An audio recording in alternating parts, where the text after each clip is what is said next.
नमस्कार, AMK न्यूजमध्ये सहर्ष स्वागत आहे। चला तर मग पाहू आजची विस्तारित बातमी। सोलापूर जिल्ह्यातील उपोषण 8 दिवस सरकार दखल न घेतल्याबद्दल अखिल भारतीय आदिवासी कोळी समाज संघटनेचे नेते सिद्धार्थ भाऊ कोळी यांनी समाज बांधवांना न्याय देण्यासाठी सरकारला केले आव्हान। AMK news Solapur.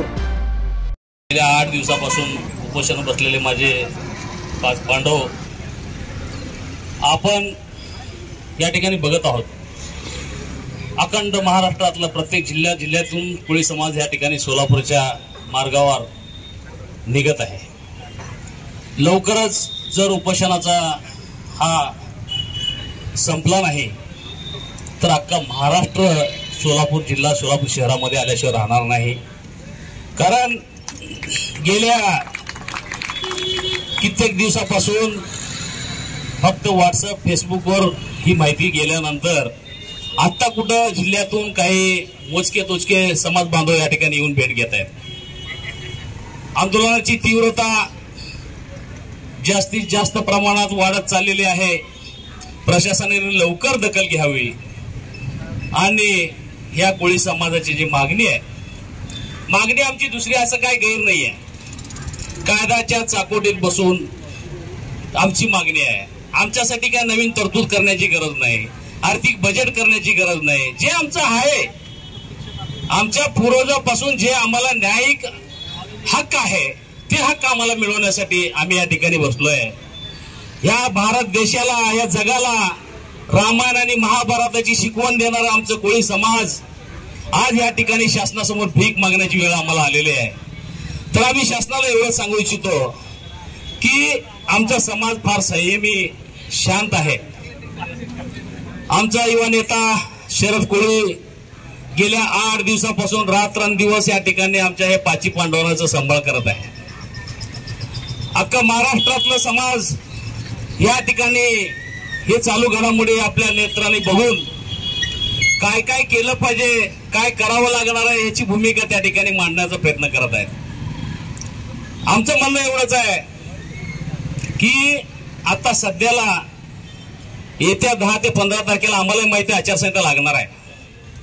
त्याच्या आतमध्ये आमच्या कोळी बांधवांना न्याय देऊन आम्हाला लवकरात लवकर अध्यादेश देऊन हाय ते दाखले आम्हाला त्या ठिकाणी जातीचे दाखले वैधता प्रमाणपत्र या ठिकाणी जर दिलात, कारण गेल्या 1 महिन्यापूर्वी माननीय मुख्यमंत्री साहेबांनी त्यांच्या दालनामध्ये एक बैठक घेतली होती।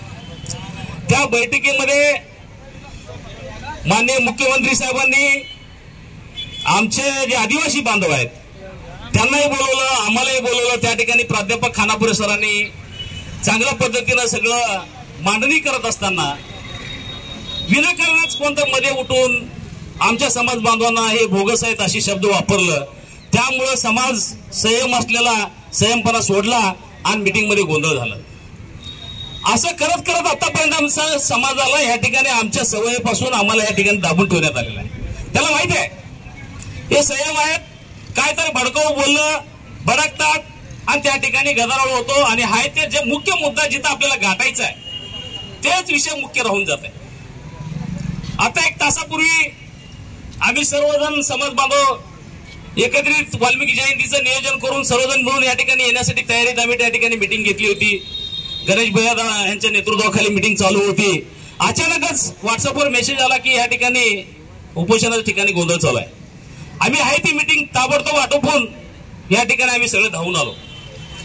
म्हणणं आमचं एवढंच आहे बांधवांनो, इथं कोणचं पक्ष कोणची संघटना ह्याला काही थारा नाही, महत्व नाही आहे।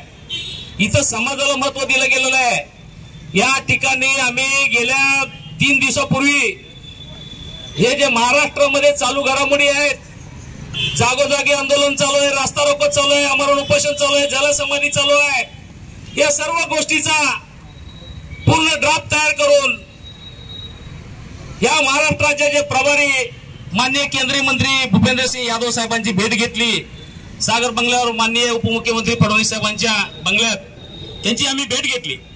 त्या ठिकाणी आम्ही सांगितलं की साहेब, महाराष्ट्र राज्यामध्ये जवळजवळ 1.25 कोटी आदिवासी कोळी बांधव आहे। त्या 1.25 कोटी आदिवासी बांधवांमध्ये 80 ते 90 लाख कोळी बांधव अजूनपर्यंत जातीचे दाखले, जातीचे वैधता प्रमाणपत्रापासून वंचित आहेत. त्यांना त्या ठिकाणी दाखले मिळत नाहीत आणि राहिलेले उर्वरित जे 20, 25, 30 लाख समाज बांधव आहे तेच पूर्णपणे सवलती घेतात. आज त्या ठिकाणी जे 24-25 आमदार आमच्या आदिवासीचे आहेत ते म्हणतात, हिशोब लावताना त्या ठिकाणी लोकसंख्या धरत असताना अख्ख्या महाराष्ट्रातला कोळी समाज आम्ही सर्व एकत्रित आहोत, एक आहोत हे दाखवून त्या ठिकाणी आमदारकी मिळवतात, खासदारकी मिळवतात. जेव्हा सवलती देण्याची वेळ येते, आमच्या मुलांना, आमच्या भावांना, आमच्या बांधवांना ज्या वेळेला जातीचा दाखला पाहिजे, नोकरी मिळवण्यासाठी वैधता प्रमाणपत्र पाहिजे, त्यावेळेला मात्र हे लोक बोगस आहेत असे शब्द वापरतात. जर खरोखरच तेच खरे आदिवासी असतील आणि आम्हाला जर बोगस म्हणण्याचा कोणी प्रयत्न करत असेल, ते सत्ताधाऱ्यामध्ये आमदार आहेत, विरोध पक्षामध्ये आमदार आहेत, परंतु जेव्हा प्रश्न येतो समाजाचा त्यावेळेला सर्व ते एकत्रित येतात. तर त्यांची संख्याबळ आणि आमची संख्याबळ 90 लाख त्या ठिकाणी 1.25 कोटीतून वजा करा आणि राहिलेले जे काही लोकसंख्या आहे त्याच्या आधारावर आमदारकी फायनल करा, त्याच्या आधारावर खासदारकी फायनल करा. मग कळेल आदिवासी खातं कुणाकडे राहतं, आदिवासीचा फंड कशा पद्धतीने वापरला जातो. माननीय खानापुरे सरांनी या ठिकाणी त्या आदिवासी लोकांना चॅलेंज दिलेलं आहे. जर अशा प्रकारे जर तुम्ही आम्हाला विरोध करत राहिला तर गेल्या 30 ते 40 वर्षाचा आदिवासीचा फंड तुम्ही जे पूर्ण गबाड हाणून बसलेला आहे ते पूर्ण व्याजासकट आम्ही तुम्हाला तुमच्याकडनं घेतल्याशिवाय राहणार नाही असं खानापुरे सरांनी चॅलेंज केलं. कागदपत्रासकट आपण त्या ठिकाणी लढाई करतोय. शासनाच्या आदेशानुसार आमच्या नोंदी 1921, 1911, 1821 पासून या ठिकाणी नोंदी करत जनगणनेच्या 1911 पर्यंत जे नोंदी झाल्या, 2011 पर्यंत जे नोंदी झाल्या, त्याच्या अगोदरच्या नोंदी कोळी करण्याचं कारण देखील शासनाचा आदेश होता. त्यामुळे आमचे नोंदी कोळी झाले.